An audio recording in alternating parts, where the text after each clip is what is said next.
At some point, most people make a private promise to themselves. When I earn more, things will be easier. When I get that raise, I will finally start saving. When I land that better job, I will pay off the debt. When my salary hits that number, I will feel financially secure. And then the raise comes, the better job comes, the number arrives, and somehow, things are not easier. The savings did not appear. The debt is still there, sometimes larger. The security never quite arrived, and there is this strange, quiet confusion that most people never say out loud because it feels like a personal failure. It is not a personal failure. It is a pattern. A very specific, very well-documented pattern that affects people across the United States and Europe regardless of their income level, their education, or how disciplined they believe themselves to be. And understanding why it happens is worth considerably more than any salary increase you are likely to receive this year. Let us build a realistic picture. Meet someone we will call Daniel. Daniel is 28 years old. He lives in a mid-sized American city. Could be Chicago, could be Manchester, could be Frankfurt. The geography matters less than the arithmetic. 3 years ago, Daniel was earning $42,000 a year. Life felt tight. He was sharing an apartment, driving an older car, watching his spending carefully. He told himself it was temporary, just until things improved. Things improved. Daniel got promoted, then changed companies for a better offer. Today, he earns $74,000 a year, a 76% increase in 3 years. By almost any measure, that is a genuine success story. Now let us look at what actually changed. After federal and state taxes, Daniel takes home roughly $54,000 annually, about $4,500 a month. His rent. He moved into a one-bedroom apartment that better reflected where he was professionally. $1,650 a month. Reasonable for his city, expected even. His car. He bought a 2022 Honda, financed over 60 months. Payment is $487 a month, plus insurance, which runs $140, plus fuel. Total transportation, around $720 monthly. Student loans, still there, $340 a month. He deferred them during the lean years, and the interest was patient in a way that Daniel was not expecting. Subscriptions, phone plan, gym, streaming services, a meal kit he uses twice a week. Another $280. Groceries, household basics, $350. Going out, dinners with colleagues, weekend plans, the social rhythm of someone his age in a professional environment. He is not extravagant, but he is present, around $400. We are now at $3,740 in committed or near-committed monthly spending. Daniel has approximately $760 left each month. From a $74,000 salary. He is not living recklessly. He is not buying luxury goods or taking exotic holidays. He is living what feels, from the inside, like a normal, modest life for someone at his career stage. And he is saving less than $200 a month after occasional unexpected expenses. A car repair, a flight home, a medical bill that insurance only partially covered. 3 years ago, earning $42,000, Daniel saved almost nothing. Today, earning $74,000, Daniel saves almost nothing. The number changed. The outcome did not. What happened to Daniel is not unique to Daniel. There is a term for it in behavioral economics: lifestyle inflation. Though that phrase makes it sound like a choice, which is part of why people misunderstand it. It was not entirely a choice. It was a response. To social context, to professional environment, to entirely reasonable assumptions about what a person at a certain income level should have or do or be seen doing. When Daniel moved into the better apartment, he was not being reckless. He was responding to the fact that his professional network lived and socialized at a certain level. Showing up to a colleague's dinner party from a shared student-style apartment carries a quiet social cost that nobody talks about but most people feel. When he financed the car, he He was not being foolish. He needed reliable transportation. The salesperson showed him what he could afford monthly. The monthly number looked manageable. The total cost of the vehicle over 5 years was something he calculated less carefully. Let us do that calculation now. The car purchase price was approximately $26,500. Financed over 60 months at a 7.5% interest rate, which is close to the US average for new car loans in recent years. Daniel will pay roughly $487 a month. Total paid over 5 years, $29,220. He paid $2,720 in interest to borrow his own future income. For a depreciating asset that will be worth around $14,000 when it is paid off. That is not a moral failing. It is just what the numbers say. And this is true across most of Daniel's financial life. Each individual decision was defensible. The aggregate effect of all of them together is what has kept him financially static despite dramatically higher income. Understanding why this happens requires a brief detour into how human beings actually process financial decisions. Not how we think we process them, how we actually do. The first thing to understand is that we do not evaluate our financial situation in absolute terms. We evaluate it relative to our reference group. Our reference group is the people we compare ourselves to, and as income rises, the reference group quietly shifts. Daniel at $42,000 compared himself to friends earning similar amounts. His spending reflected that comparison. Shared apartments were normal, budget restaurants were normal, older cars were normal. Daniel at $74,000 now works with and socializes alongside people earning $90,000, $110,000, some considerably more. The reference group shifted, and with it, the invisible baseline of what feels normal, modest, and appropriate. He did not decide to upgrade his lifestyle. His sense of what a reasonable lifestyle looks like was gradually recalibrated by the environment around him. Psychologists call this social comparison theory. It is not a flaw in Daniel's character.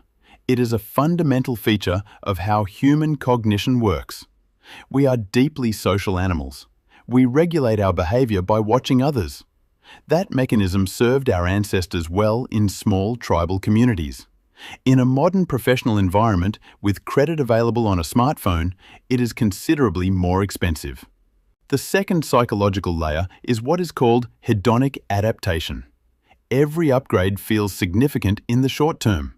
The new apartment genuinely felt like an improvement for the first few months. The new car felt good to drive. The nicer gym felt motivating. Then they became the baseline, normal, expected, and the emotional lift they provided faded while the financial cost remained, month after month, committed, unavoidable. The pleasure was temporary, the payment schedule was not. Let us look at what this pattern costs over time. Not to frighten anyone, just to make the invisible visible. If Daniel saves $150 a month on average, which is an optimistic estimate given how often unexpected expenses arise, over 10 years at a modest 6% annual return in a retirement or investment account, he accumulates roughly $24,600. That is not nothing, but it is also not financial security. Not at age 38. Not in a country where the average retirement savings recommendation for that age is somewhere above $100,000. Now, let us run an alternative. Same income, same city. But Daniel makes two different decisions early on. He takes a slightly less expensive apartment, $1,350 instead of $1,650, a difference of $300 a month. He buys a reliable 3-year-old used car for $16,000, financed over 36 months at similar rates. Payment is around $490, but the loan is gone in 3 years instead of 5, and the total interest paid is considerably less. In the first 36 months, the monthly difference in his overall financial position is modest, maybe $250 to $300 better per month. After month 37, when the car is paid off, his monthly breathing room increases significantly. If Daniel directs that additional capacity consistently into an index fund over 10 years, the outcome is not double Daniel's savings, it is closer to 4 times. Because of compounding, because of time, because of the difference between money that is committed to a payment schedule and money that is working. The gap between the two versions of Daniel is not income. It is the same income. It is the decision about what that income is committed to before it has a chance to grow. It is worth being honest about something at this point in the video. The financially intelligent people, the ones who genuinely build stability over time, are not living dramatically different lives from Daniel. They are not subsisting on rice and refusing all enjoyment. They are not following rigid budgets with spreadsheets for every coffee. The difference is mostly invisible from the outside. It tends to be a different relationship with commitment. They are slower to commit income to fixed monthly obligations. Not because they are frugal in a joyless sense, but because they understand that a fixed monthly commitment is not just a payment. It is a reduction in future optionality.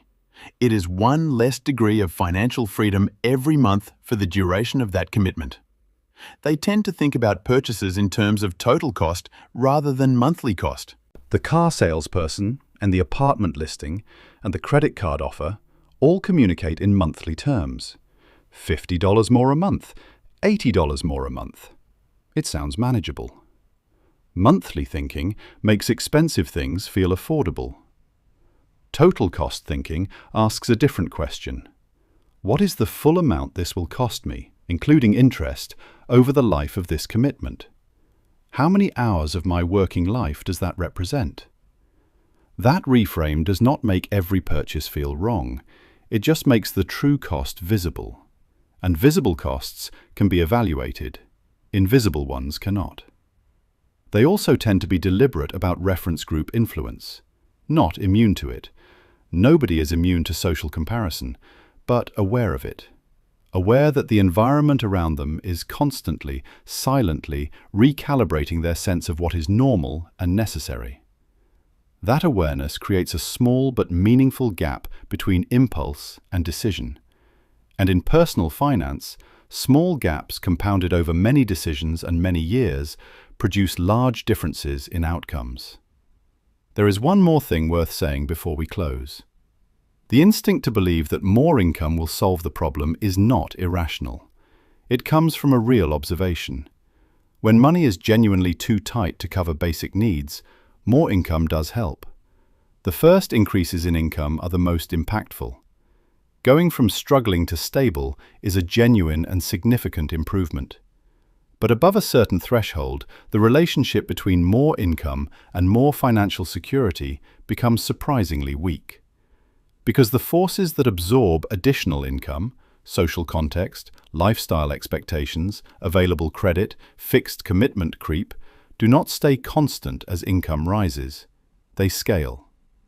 A person earning $40,000 is surrounded by a reference group, financial products, and social expectations calibrated to $40,000. A person earning $80,000 is surrounded by a reference group, financial products, and social expectations calibrated to $80,000. The gap between income and expenditure, which is the only number that actually builds financial stability, does not automatically widen just because the income number went up. It widens only if the person earning more money makes an active and somewhat countercultural decision not to let their commitments grow at the same rate as their income. That decision is simple to understand. It is not easy to execute in a world that is continuously presenting compelling reasons to spend the difference. But it is the decision, the actual one, the one that separates people who earn well from people who eventually feel financially secure. Not income, not intelligence, not luck in most cases. The decision about what to do with the gap. Daniel is not a cautionary tale. He is just a person navigating a financial environment that was not designed with his long-term interests as the primary objective. The apartment complex benefits from his rent. The car dealership benefits from his financing. The bank benefits from his interest payments. The subscription services benefit from his inertia. Each of these relationships is legal, ordinary, and entirely expected. None of them are particularly concerned with whether Daniel is building anything. That part is his problem to notice, and then his decision to address. The encouraging part, if there is one, is that this pattern is not permanent. It does not require a dramatic lifestyle overhaul or a level of financial discipline that most people find unsustainable. It requires clarity more than anything else. Clarity about what the numbers actually say. Clarity about the psychological forces shaping spending decisions. Clarity about the difference between what feels normal and what is actually serving the life being built. That clarity is available to anyone willing to look at the math honestly, even if, especially if, the math is slightly uncomfortable. If this kind of thinking is useful to you, subscribing means more of it arrives without you having to go looking. The next video looks at why the car you drive is one of the most consequential financial decisions most people make without realizing it. It is worth 11 minutes of your time.